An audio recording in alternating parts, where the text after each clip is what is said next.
terrorism and foreign policy expert. Omar Quadrat is a former advisor to NATO and the founder of the Muslim Coalition for America.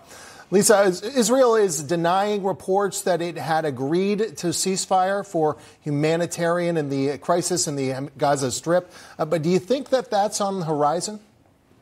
I mean, I'm sure that that is what Israel would want to be on the horizon. Look, what Israel is doing is not something they initiated or wanted to. Israel will never want to get into a war.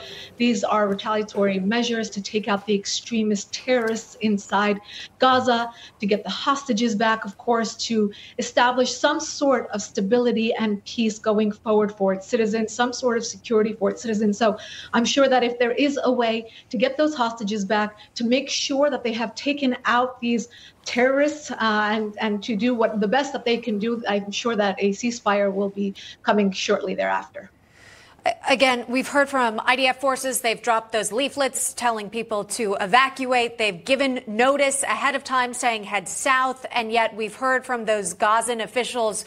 They're telling residents to remain in place. Omar, clearly keeping them in harm's way of what could be happening if a ground invasion were to occur by IDF forces. Could you talk to us about why this is taking place? Again, why the Gazan officials would want the Palestinian people to stay in essentially harm's way?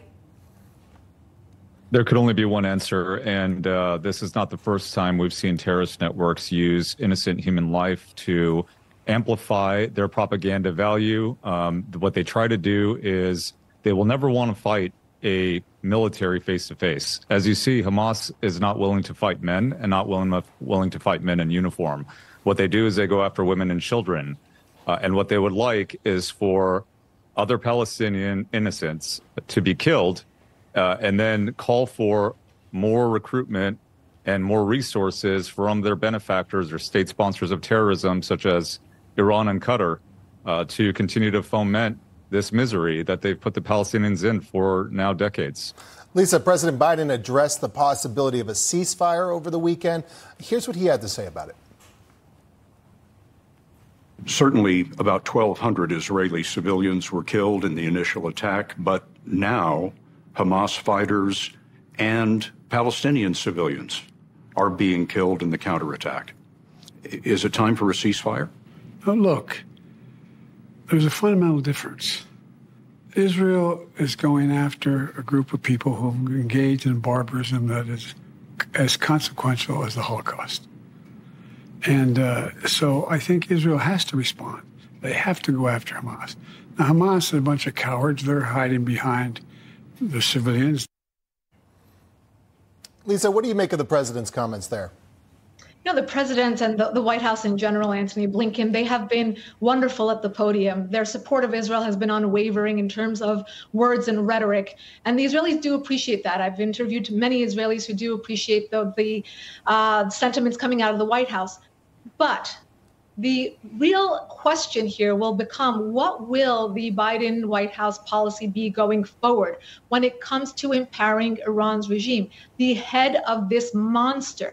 They are the ones who are supporting Hezbollah in Lebanon. They're putting insurgencies in Iraq and Syria, lining up their weapons there to point towards Israel. And of course, not only funding Hamas, but being integral in this attack against Israel. And yet the White House has created all this daylight between themselves and the Iran regime. They say they don't even know if Iran is involved in this plot, let alone try to curb their support of terrorism, the billions of dollars that they have received from the United States, both under President Obama and now President Biden, and unfreezing $6 billion last week. But the point becomes, we've also taken away sanctions that have allowed them to sell oil up to $60 to $90 billion to make their own revenue that way to pour back into terrorism. Main question will become actions, not words. We appreciate the words coming out of the White House, but what will the policy be going forward in stopping these terrorists from operating like this once again?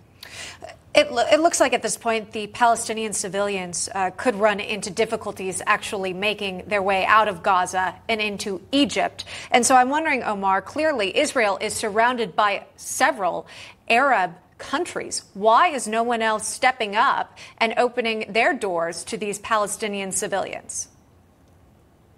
Well, the truth is that any nation that is surrounding, that is not lifting a finger to support Palestinian civilians and let them in, clearly just doesn't care about Palestinian civilians. And so, unfortunately, the Palestinian people have been a political tool, have been a regional tool, and a pawn. But when it comes down to it, all these words are essentially empty. The Palestinians are basically stuck, and there isn't one Muslim country so far that has really lifted a finger to bring them in. But in terms of ceasefire, even President Biden said that Hamas must be eliminated. And so the point of a ceasefire, if it's not tactical in nature, and Netanyahu's office has rejected the notion that any ceasefire is taking place, what is the military objective? The objective has been defined as destroying Hamas once and for all. What would a ceasefire do right now if that job is not done?